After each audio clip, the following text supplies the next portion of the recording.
भक्ति रूपेण संस्था हो जय जय विघ्न हरण हनुमान जय जय विघ्न हरण हनुमान जय जय विघ्न हरण हनुमान।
जय जय विघ्न हरण हनुमान जय जय विघ्न हरण हनुमान जय जय विघ्न हरण हनुमान। मंगल मूर्ति ज्ञान सुजान मंगल मूर्ति ज्ञान सुजान हो जय जय विघ्न हरण हनुमान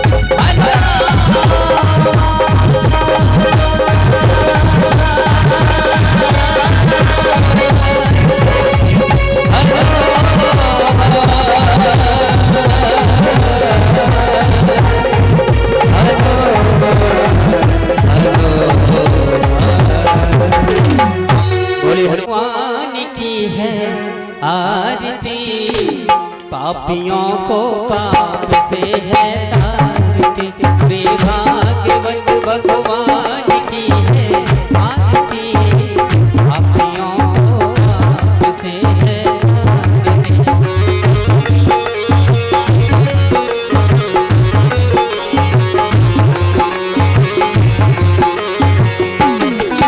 ये अमर ग्रंथ ये मोक्ष पंथ ये पंचम वेद निराला जलानी माला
भागवत महापुराण की जय हो, भक्त वत्सल भगवान की जय हो, बाग विराजन धाम की जय हो, पीताम्बरा मैया की जय हो, अन्नपूर्णा मैया की जय हो, बोली खाटू नरेश की जय हो, बाबा विश्वनाथ की जय हो, सुखदेव मुनि महाराज की जय हो, बोली वृंदावन बिहारी लाल की जय हो, बोली हनुमान जी महाराज की जय हो।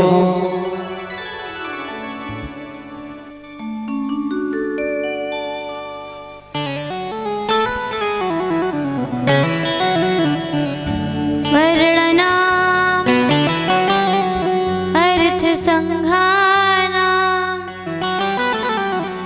रसायनाम छन्दसामपि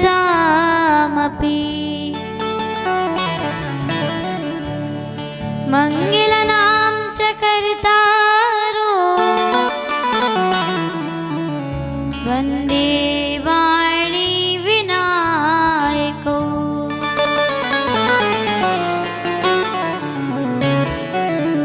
नमो ब्रह्मण्य देवाय गो ब्राह्मण हिताय च जगत हिताय कृष्णाय गोविंदाय नमो नमः छवि ललित कमला कोटि सम नवनील अंबर धारिणी शशिपद कंज विलोचनी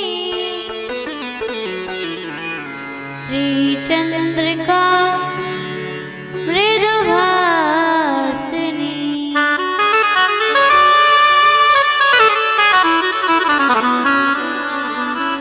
आनंद धन गोविंद मन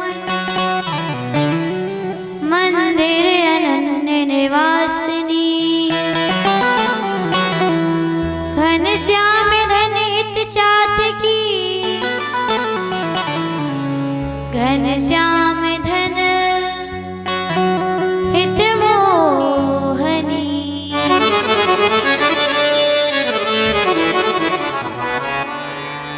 जय जय श्री राधा रमण जय जय नवल किशोर जय गोपी चित चोर प्रभु जय जय माखन चोर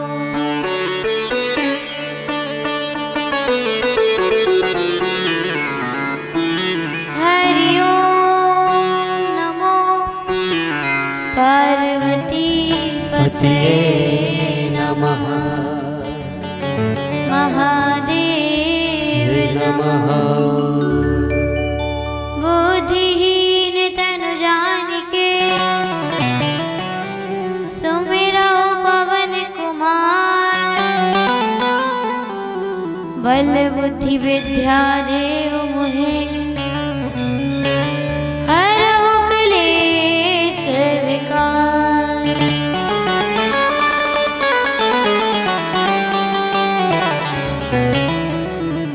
राम कथा के रसिक तुम भक्ति रास मति धीर आसन अपनी लीजिए तेज पुंज कपिवीर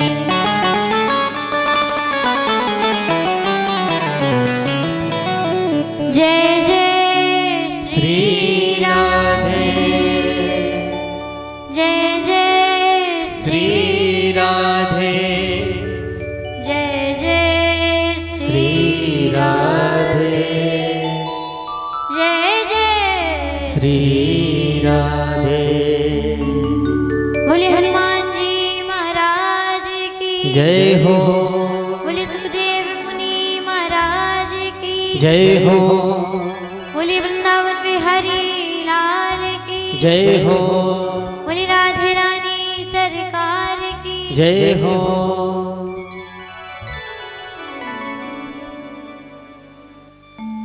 आज भागवत जी का चतुर्थ दिवस है।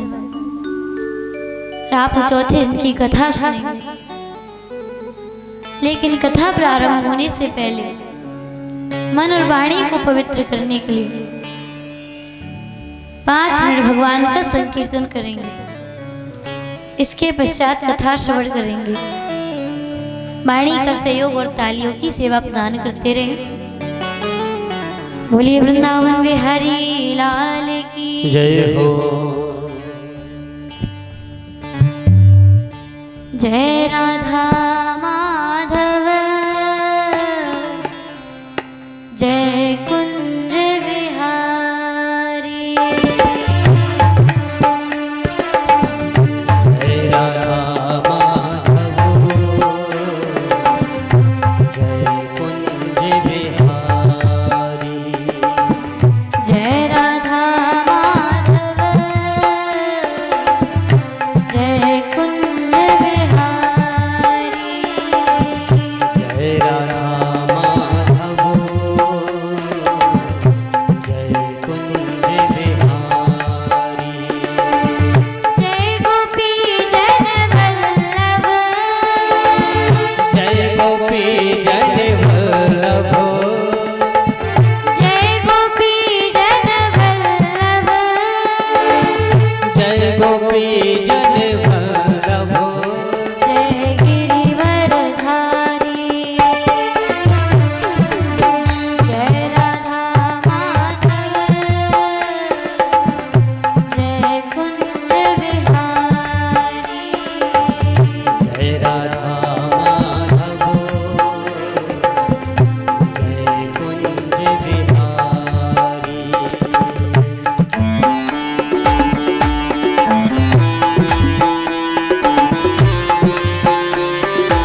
जय हो, बोले हनुमान जी महाराज की जय हो।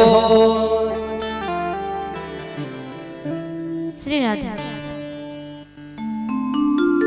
अब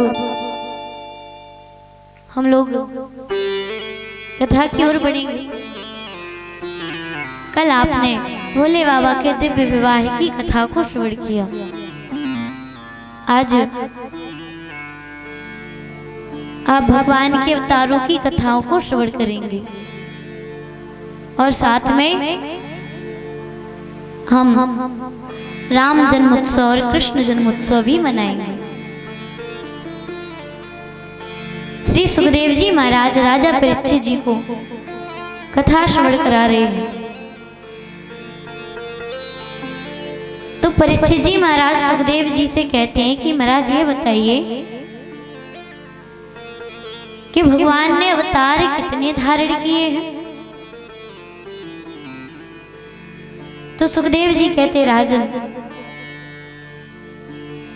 वैसे तो भगवान के अवतारों का कोई वर्णन नहीं किया जा सकता, क्योंकि जब भगवान के भक्तों पर कष्ट आता, संकट आता है, तब भगवान अवतार धारण करते हैं। अनेक अनेक अवतार धारण करके भक्तों की रक्षा करते हैं। और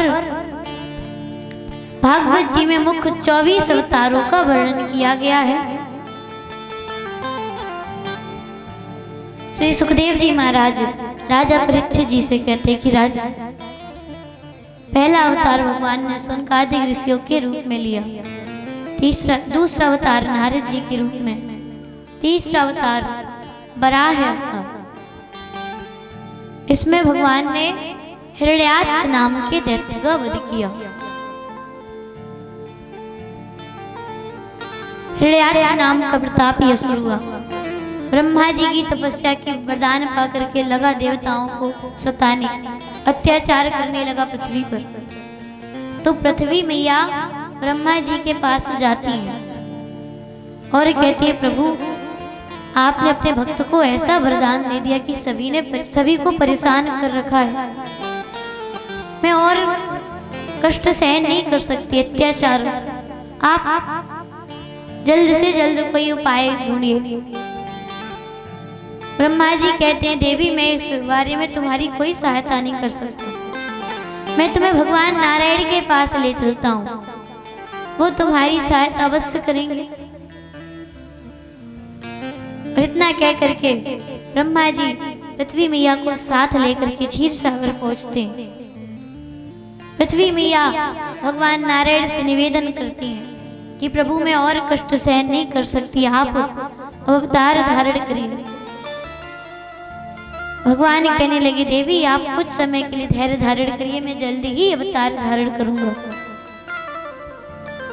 मैया ने ऐसा सुना तो मैया वापस लौट आती अपने धाम।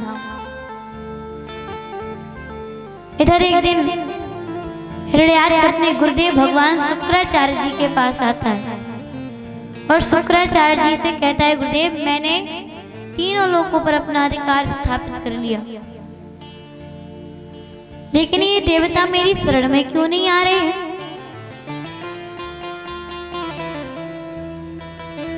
शुक्राचार्य जी ने ऐसा सुना तो शुक्राचार्य जी कहते हैं कि जब तक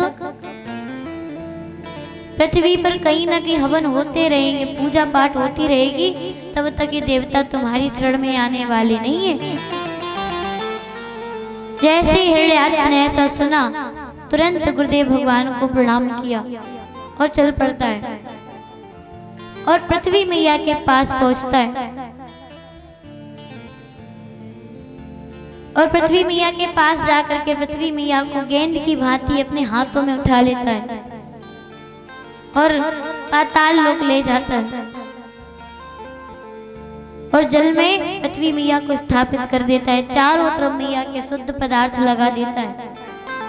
अब इधर पृथ्वी मैया सोचने लगती है कि प्रभु, जब मैंने आपका दर्शन किया था तो सोचा था जब अवतार धारण करेंगे तो मैं आपका तृप्त होकर के दर्शन करूंगी, लेकिन मैं तो ऐसी जगह आज अकड़ी हूं जहां पर आपका आना असंभव है। मैया भगवान का चिंतन करती रहती। इधर एक दिन सारे देवता सुमेरु पर्वत की गुफाओं से निकल निकल करके ब्रह्मलोक की ओर जाने लगते हैं। ब्रह्मलोक में सभा बैठी हुई थी। सारे देवी देवता वहीं पर पहुंच जाते हैं। तीनों देवी अपने स्थान पर बैठे हुए थे। सभी सोच रहे थे कि कैसे पृथ्वी मैया को हिरण्याक्ष के पापों से मुक्त किया जाए। तभी ब्रह्मा जी की नाक से एक जंतु निकलता है और जैसे ही बाहर निकलता है उसका आकार बढ़ने लगता है और आकार बढ़ते बढ़ते एक बराह के रूप में प्रकट हो जाता है। बोलिए बराह भगवान की जय हो। बराह भगवान पृथ्वी मैया की खोज करने लगते हैं और खोज करते करते समुद्र के किनारे पहुंच जाते हैं। समुद्र में छलांग लगाते ढूंढने के लिए मैया को और देखते हैं कि मैया को जल में स्थापित किया गया है। तो अपने मुख से अशुद्ध पदार्थ को हटाने लगते हैं जो पृथ्वी मैया के चारों तरफ लगा था और अशुद्ध पदार्थ को हटा करके भगवान पृथ्वी मैया को उठा करके जल के ऊपर स्थापित कर देते अपने स्थान पर। अब इधर हिरण्याक्ष वरुण देव के पास जाता है और वरुण देव से कहता है कि हिरण्याक्ष वरुण देव से कहता है कि कुछ समय के लिए मुझसे युद्ध कर लो। कोई मुझसे युद्ध ही नहीं करता, जो देखता डर के कारण भाग जाता। वरुण देव कहने लगे देखो भैया हमने युद्ध करना बंद कर दिया है। अगर आपकी लेकिन युद्ध करने की इतनी ही इच्छा है तो जल्द ही आपका युद्ध परमात्मा से होकर आपको मुक्ति मिलेगी। अब हिरण्याक्ष ऐसा सुनता है तो गुस्से से चल पड़ता है और पृथ्वी मैया के पास पहुंचता है तो देखता है कि पृथ्वी मैया तो अपने स्थान पर स्थापित है और वहीं पर भगवान खड़े हुए हैं। जैसे ही भगवान को देखा तो युद्ध के लिए ललकार प्रारंभ कर देता है और सुखदेव जी कहते परीक्षित हिरण्याक्ष का और वराह भगवान का 6 महीने तक युद्ध चलता है और फिर भगवान को क्रोध आता है और क्रोध आता है तो सुदर्शन चक्र को निकालते हैं और हिरण्याक्ष का वध कर देते हैं। हिरण्याक्ष की आत्मा को अपने अंदर समाहित कर लेते हैं और वापस अपने धाम जाने लगते हैं। तो पृथ्वी मैया आती हैं और चरणों में प्रणाम करती है, कहती है प्रभु जाने से पहले मुझे पुत्रवती होने का आशीर्वाद देते जाइए। भगवान आशीर्वाद देते हैं और अंतर ध्यान हो जाते हैं। पृथ्वी के पुत्र हुए हैं भौमासुर, जिसके कारागार में 16,100 राजकन्याएं बंद थी, जिनकी कथा आप 7वें दिन सुनेंगे। इसके पश्चात भगवान ने यज्ञ नारायण के रूप में अवतार धारण किया, फिर मत्स्य अवतार, फिर परीक्षित जी महाराज सुखदेव जी महाराज से कहते हैं कि महाराज कभी ऐसा भी हुआ है कि भगवान ने किसी पशु को दर्शन दिए? सुखदेव जी महाराज कहने लगे भगवान ने दिए, एक गज को दर्शन दिए। तो परीक्षित जी कहते हैं कैसे दर्शन दिए, आप वही कथा मुझे सुनाइए। तो सुखदेव जी कहते हैं परीक्षित एक बार गंगमादन पर्वत पर इंद्रदुम्न नाम का राजा तपस्या कर रहा था, तो तभी वहां पर दुर्वासा ऋषि का आना हुआ। दुर्वासा ऋषि आते हैं, जैसे ही देखते हैं तो एक बार शंख बजाते हैं, राजा आंखें नहीं खोलता है। दूसरी बार शंख बजाते हैं, फिर भी आंखें नहीं खोलता है। तीसरी बार शंख बजाते हैं, फिर भी आंखें नहीं खोलता है। अब जिससे दुर्वासा ऋषि को क्रोध आता है, कहते हैं अरे ये तो इंद्रदुम्न नाम का राजा है, तपस्वियों की भांति बैठा है, मैंने 3 बार शंखनाद किया फिर भी आंखें नहीं खोली इसने। तो दुर्वासा ऋषि क्रोध में आकर के श्राप देते हैं कि तू हाथी की तरह बैठा है, जहां हाथी बन जा। अब जैसे ही दुर्वासा ऋषि ने श्राप दिया, तुरंत इंद्रदुम्न नाम का राजा हाथी बन जाता है। जैसे ही देखता है कि श्राप दे दिया, तो जैसे इंद्रदुम्न नाम के राजा को भी क्रोध आता है। सोचते मेरा तो कोई दोष नहीं था इसमें, मैं तो भगवान के भजन में लीन था, मुझे तो पता ही नहीं कौन आया है कौन जा रहा है। जैसे गजराज को भी क्रोध आता है, तुरंत दुर्वासा ऋषि को अपनी सूंड में उठा लेते हैं और पर्वत से नीचे फेंकने लगते हैं कि जानवर बना दिया, इससे बढ़ के अब क्या करेंगे। हम नीचे फेंकने लगते हैं तो डर जाते हैं। दुर्वासा ऋषि कहते हैं कि मुझे नीचे उतारो, मैंने बिना सोचे समझे तुम्हें श्राप दे दिया, मैं वरदान दूंगा। गजराज नीचे उतारते हैं। दुर्वासा ऋषि कहते मैंने तुम्हें बिना सोचे समझे श्राप दे दिया, अब वरदान देता हूं कि तुम में 10,000 हाथियों का बल होगा, मनुष्य की भाषा में बात कर सकोगे और मनुष्य जन्म का तुम्हें सब कुछ याद रहेगा और स्वयं भगवान तुम्हें दर्शन देने के लिए आएंगे। इतना कह करके दुर्वासा ऋषि चले जाते हैं। गजराज वहीं पर बैठ करके तपस्या करने लगते हैं। कुछ दिनों पश्चात गजराज का बहुत बड़ा परिवार हो जाता है, पत्नियां, बच्चे। तो एक बार बच्चे कहते पिताजी हमें आप जंगल की सैर करा करके लाइए। गजराज ऐसा सुनते तो कहते ठीक है। पत्नियों को और बच्चों को साथ में लेते हैं गजराज और जंगल की सैर कराने के लिए चल पड़ते हैं। तो चलते चलते बहुत दूर निकल जाते हैं, बहुत आगे तक पहुंच जाते हैं। अब बच्चों को प्यास लगती है तो कहते हैं पिताजी हमें प्यास लगी है। गजराज कहते कोई बात नहीं, तुम मेरे पीछे पीछे चलो, मैं तुम्हें मृदु जल पिलवाऊंगा। और जल की खोज करते करते पर्वत की दूसरी तलहटी पर पहुंचते हैं तो देखते हैं बड़ा ही सुंदर तालाब बना हुआ है। पास में पहुंचते हैं कि अरे ये तो देवताओं का तालाब है, इसमें देवता स्नान करने के लिए आते हैं, इसमें अमृत जल भरा है और यक्ष लोग इसकी रखवाली कर रहे हैं। अब जैसे ही किनारे पहुंचते हैं तो यक्ष रोक देते हैं कि गजराज आप यहाँ से चले जाइए, आप इस जल को गंदा मत कर देना, यहाँ पर देवता स्नान करने के लिए आते हैं। गजराज कहते हैं हम जल पीने के लिए आए हैं, जैसे जल पिया जाता है वैसे जल पिएंगे जल और चुपचाप चले जाएंगे। फिर अब यक्ष कह देते ठीक है। अब गजराज जल पीते बच्चों को पिलवाते हैं और वापस जाने लगते हैं। तो सोचते जल पी लिया और पिलवा दिया, लेकिन इस तालाब को देख नहीं पाया इसकी गहराई कितनी है। और सोचते हैं देख ही लेता हूँ, कौन रोकने वाला है मुझे, जो भी रोकेगा, मुझ में तो 10,000 हाथियों का बल है। अब सोच करके कि देख लेता हूँ, वापस लौटते हैं और सरोवर में प्रवेश कर जाते तालाब में। अभी अच्छा रोकते भी नहीं है, क्यों? 10,000 हाथियों का बल रोकेंगे तो युद्ध करेंगे, झगड़ा हो जाएगा। अब गजराज थोड़ी कदम आगे बढ़ाते हैं जल के, थोड़ी अंदर जाते हैं तो गजराज को ऐसा लगता है कि उनका कोई पैर नीचे की ओर खींच रहा है।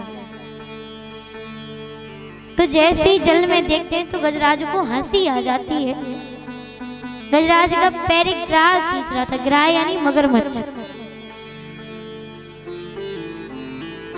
गजराज देखते तो हंसी आ जाती, कहते हैं तुच्छ ग्राह मेरा पैर खींच रहा है, अरे इसे तो पता ही नहीं कि मुझ में 10,000 हाथियों का बल है। और पैर छुड़ाने के लिए एक झटका मारते हैं गजराज, पैर नहीं छूटता है। दूसरा झटका मारते हैं, फिर भी नहीं पैर छूटता है। थोड़ी और जोर लगाते हैं, फिर भी पैर नहीं छूटता। पूरा जोर लगा देते हैं, लेकिन पैर नहीं छूटता है। ग्राह गजराज को जल के अंदर खींचे ले जा रहा है। अब जोर जोर से गजराज चिल्लाते हैं, पत्नियों को बच्चों को सहायता के लिए पुकारते हैं। कि मेरी सहायता करो, एक ग्राह मेरा पैर खींचे ले जा रहा है जल्दी। अब बच्चे सहायता करना चाहते थे लेकिन पत्नियों ने मना कर दिया। कहने लगी कहीं ऐसा ना हो आपका पैर छोड़े हमारा पैर पकड़ ले। अरे आप में तो 10,000 हाथियों का बल है, आप तो छुड़वा लेंगे, हम में थोड़ी 10,000 हाथियों का बल है। कहने लगे कोशिश करते रहिए छूट जाएगा। अब गजराज खींचा तानी कर रहे हैं, पत्नियां और बच्चे किनारे पर बैठे बैठे देख रहे हैं। और जैसे ही शाम होती है तो पत्नियां और बच्चे कहते पिताजी हमें भूख लगी, हम कुछ भोजन करके आते फिर आपकी सहायता करेंगे। और इतना कह करके चल पड़ते, फिर पत्नियां बच्चे लौट करके ही नहीं आते। 1 वर्ष हो जाता है खींचा तानी करते करते। गजराज दुबले पतले हो गए और ग्राह भी छोड़ने का नाम नहीं ले रहा है। रात्रि का समय था, एक मुरझाता हुआ पुष्प बह करके जल में चला आ रहा था। तो सोचते वो कोई सहायता करने वाला नहीं है, तो उस पुष्प को उठाते हैं और फिर भगवान को याद करना प्रारंभ करते हैं कि जल पीवन हेतु गयो सिंधु के किनारे, जल पीवन हेतु गयो सिंधु के किनारे, ग्राह पकड़ लियो गजराज मझधारे, ग्राह पकड़ लियो गजराज आज मझधारे, ग्राह पकड़ लियो गजराज आज मझधारे, ग्राह पकड़ लियो गजराज आज मझधारे, जल पीवन हेतु गयो सिंधु के किनारे, जल पीवन हेतु गयो सिंधु के किनारे, जल पीवन हेतु गयो सिंधु के किनारे, जल पीवन हेतु गयो सिंधु के किनारे, ग्राह पकड़ लियो गजराज आज मझधारे, ग्राह पकड़ लियो गजराज आज मझधारे, ग्राह पकड़ लियो गजराज आज मझधारे।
को पुकारा। भगवान सो रहे हैं तो पुकार, तो आँख खुलती है पुकारने के बाद। सुन कांची नींद में तेरे चौक प्रभु जागे,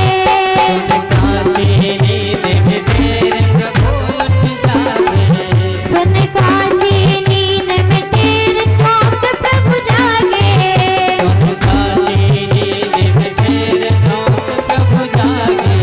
और व्याकुल दीना नाथ गरुड़ गज भागे, और व्याकुल दीना नाथ गरुड़ गज भागे।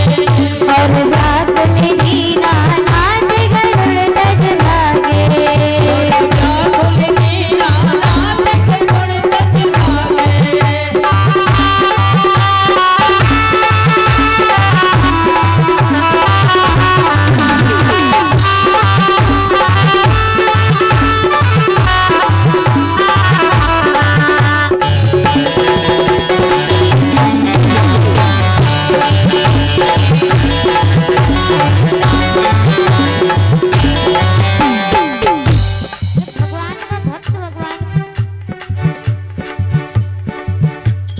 श्री राधा, जय श्री राधा, श्री राधा। आज भगवान का भक्त भगवान को पुकार रहा है, तो भगवान को गरुड़ जी की चाल भी धीमी लग रही है। जाने के लिए पहले